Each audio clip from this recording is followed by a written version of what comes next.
অল্প দিলে ভালো লাগে না, বেশি দিলে বিষ। শাশুড়ি বলে বউকে আন্দাজ মতো দিস। উত্তর: লবণ। জামাই এলো কাজে, বলতে পারি না লাজে, আমার একটু কাজ আছে দুই ঠ্যাঙের মাঝে। উত্তর: গাই দুহানো। দৌড়ে গিয়ে জড়িয়ে ধরে করছে টানাটানি, মধ্যখানে খিল মেরেছে, ভিতরে পড়েছে পানি। উত্তর: খেজুর গাছ থেকে রস পড়া। ঘষা দিলে মিটে আসা, নইলে পরে সব নিরাশা।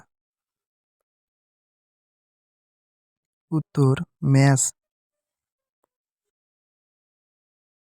এটার ভিতর ওটা দিয়ে দুজনে রয় শুইয়া, বাইরের লোকে যত ঠেলে মুখটি মুটে নাহি খোলে। উত্তর: দরজার খিল।